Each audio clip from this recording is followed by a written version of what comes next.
만군의 여호와가 이르노라. 보라, 용광로 불같은 날이 이르리니 교만한 자와 악을 행하는 자는 다 지푸라기 같을 것이라.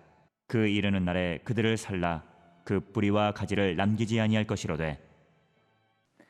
사랑하는 성도 여러분, 오늘 본문은 구약 성경의 가장 마지막 성경인 말라기, 그 중에서도 가장 마지막 장인 4장 전체의 말씀이 오늘 생명양식의 본문입니다. 하나님께서 구약을 마무리하시면서 우리에게 가장 무엇을 알려주고 싶으신지 한번 살펴봅시다. 만군의 여호와가 이르노라. 보라, 용광로 불 같은 날이 이르리니 교만한 자와 악을 행하는 자는 다 지푸라기 같을 것이라. 그 이르는 날에 그들을 살라 그 뿌리와 가지를 남기지 아니할 것이로되. 내 이름을 경외하는 너희에게는 공의로운 해가 떠올라서 치료하는 광선을 비추리니 너희가 나가서 외양간에서 나온 송아지 같이 되리라. 또 너희가 악인을 밟을 것이니 그들이 내가 정한 날에 너희 발바닥 밑에 재와 같으리라. 만군의 여호와의 말이니라. 너희는 내가 호렙에서 온 이스라엘을 위하여 내 종 모세에게 명령한 법 곧 율례와 법도를 기억하라.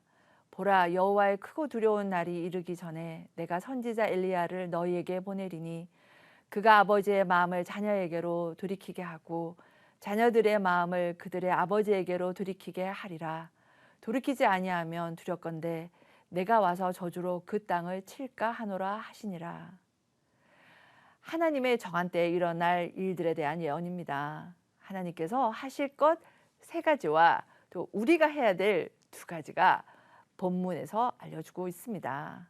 첫째, 하나님께서 마지막 날에 악인은 망함으로 의인은 소생케 하시는 판결을 하실 것입니다.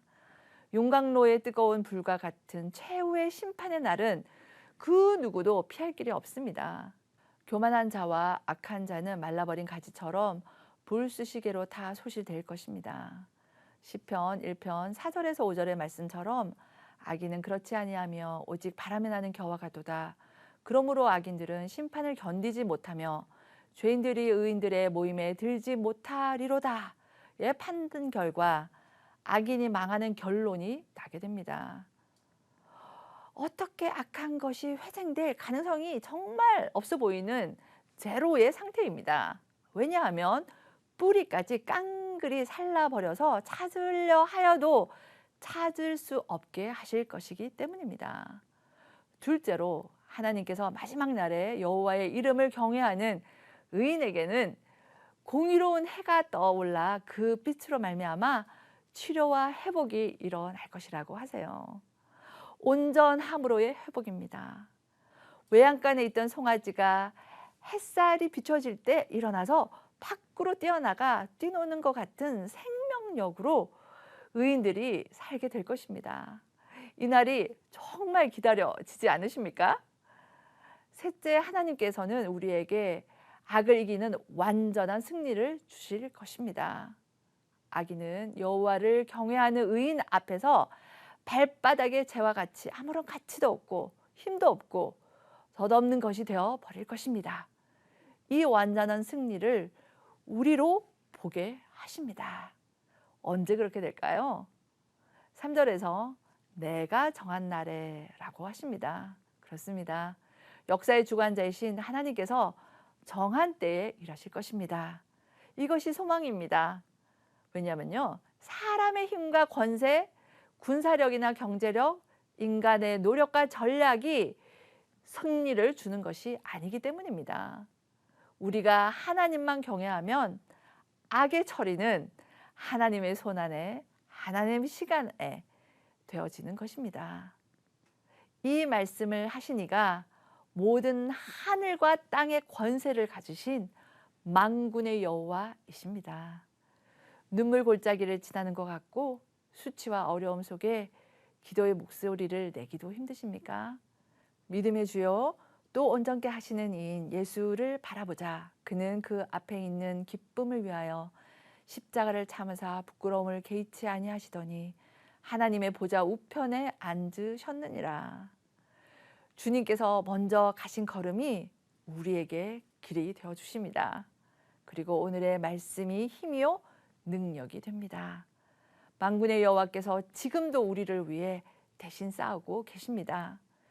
죽음을 이기시고 이미 승리하신 주 예수 그리스도의 이름으로 악한 것들을 대적하고 선포함으로 승리를 누리시길 기도합니다. 그렇습니다. 주님께서 친히 이루시겠다고 구약을 마무리하시면서 말라기 4장에서 말씀하십니다. 하나님께서 악인은 망함으로 의인의 소생케 하실 것입니다. 의인에게 공의로 치료와 회복을 주실 것입니다. 정한 때에 우리에게 악을 이기는 완전한 승리를 주실 것입니다.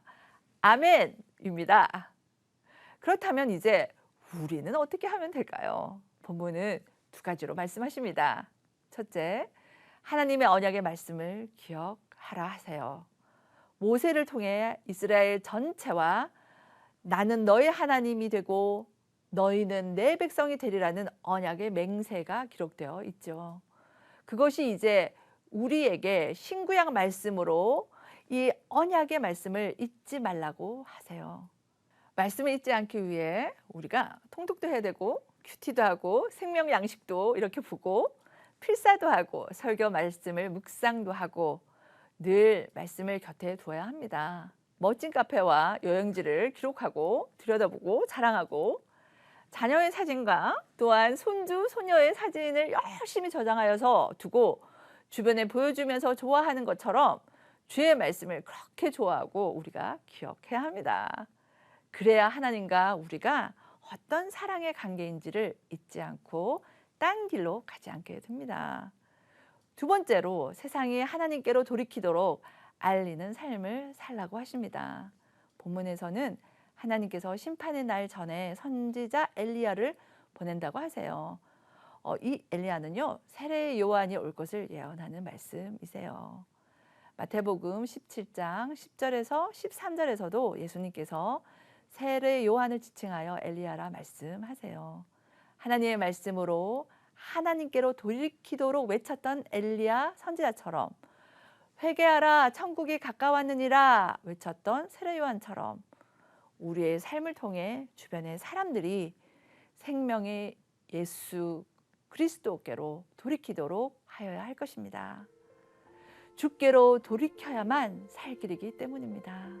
하나님께서 구약의 마지막 말씀을 통해서 우리에게 부탁하시는 말씀과 동행함으로 세상이 주께로 돌이키도록 증거하는 삶을 저와 여러분이 오늘도 살기를 기도합니다.